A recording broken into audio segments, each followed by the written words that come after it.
Well, just super proud of our guys tonight. I mean, I could go down this list from 40 minutes for HB. Mezzi did some wonderful things. TT continues to just give all of his heart. Buddy, just big, giant shots. Tyrese, career high in assists. Mo Harkless, all the little things, late steal. D. Jones, career high and a bounce back in a way that's what you want from a young player. Justin came in when we had to take Ty out and stem the tide. And then Jemias Ramsey, another kid that came in, big shots on the floor. Like that's what a team is about, is trying to weather storms and play and compete together. Super proud of all of our guys and our staff. Like everybody's contributing something, and that makes you feel good. Doug, you made the decision there in the third quarter to pull Ty to give him a break. I know he also had 4 fouls. Yeah. And then you let that group run into the fourth quarter. Just how big was that those guys were able to not just maintain the lead but push it? Yeah, those are the moments, kind of like a penultimate step for a high jumper. You know, it's like, here it comes. What are you going to do? And as I went to the huddle, and they're rolling. You know, you gotta give them that. That's like, you earned the opportunity to keep playing. And to our guys' credit, from Ty to all those guys, they were like, let them roll. And I was going to anyway for a few and see how many we could steal and all that. But they were playing fantastic basketball. They were playing really high energy, competing at a high level, and that's all we can ask from them.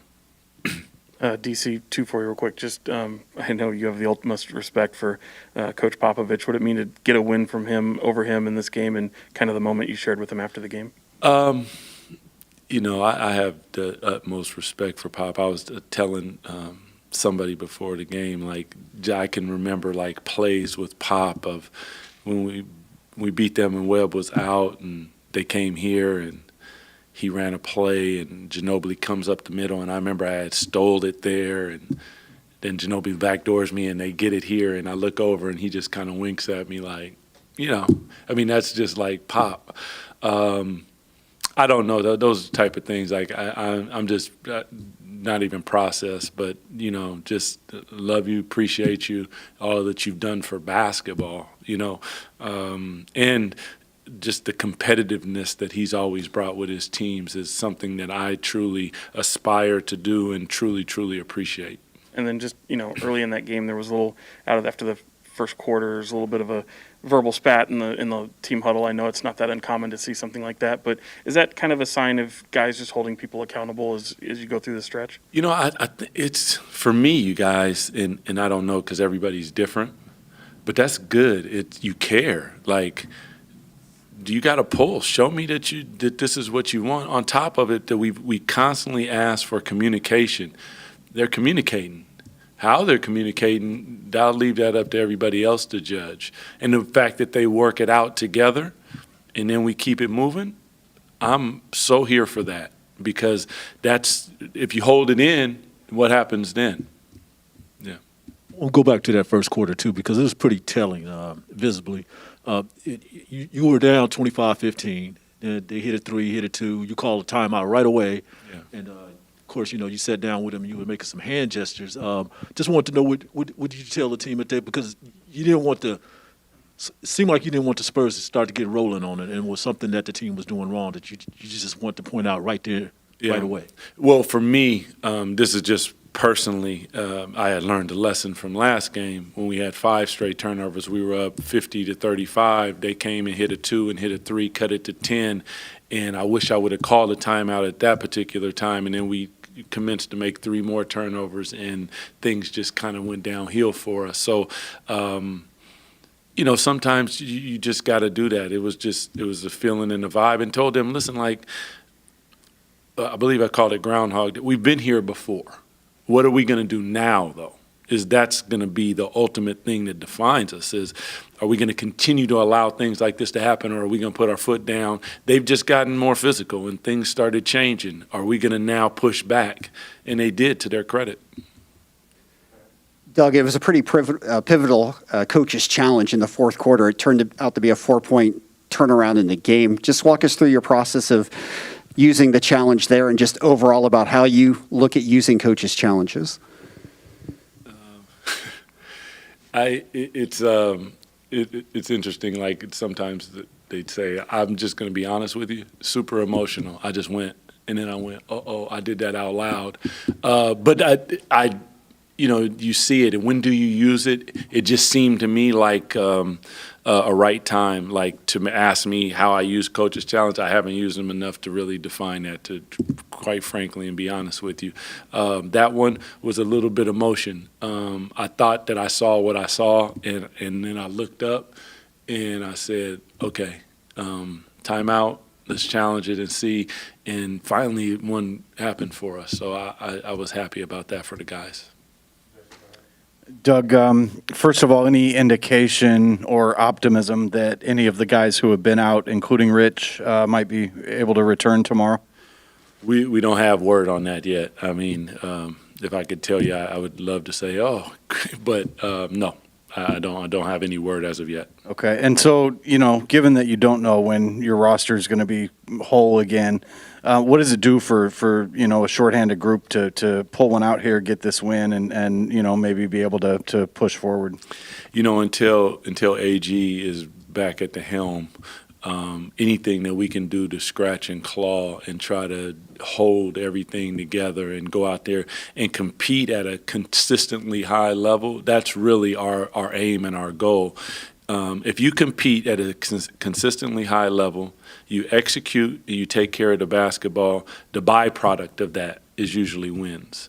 And that's when we do that, we play really good basketball. And when we don't, we find ourselves in certain situations. So for us, it's fantastic, but it's more about holding on to the rope until AG gets back to allow and give us an opportunity to compete and win.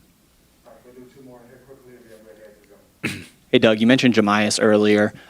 What message do you have to him as he's headed into these minutes here, and how impressed were you with the performance he had tonight? Simple. I was like, look, kid, make shots, be aggressive. Like, these are opportunities that don't come around. You lived your whole life to get to the NBA. Are you joking me right now?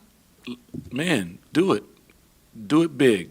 Be aggressive. And that's what he did. And when he went to lay the one and he ran by me, I said, you go and you throw that down. Do you hear me? And when he did, I was just like, oh, my guy.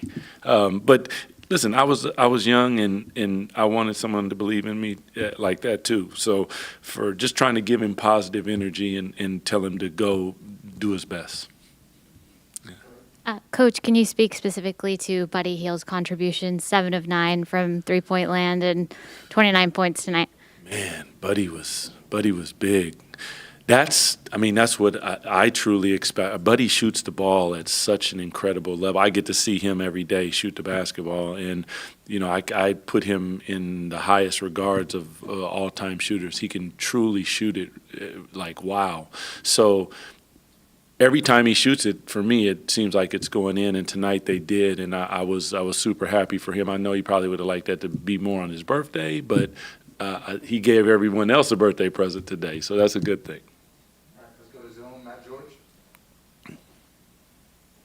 ADC, James asked you already a little bit earlier about the stretch that your team played in the fourth quarter with Tyrese out, but there was also like a 2-3 minute stretch in the third where you kept him in with 4 fouls. And I know you've had experience as a player staying in the game when in foul trouble. How important is it for him to be able to stay out of foul trouble in that moment, not pick up that 5th foul? And what kind of confidence did you have in him to handle those minutes?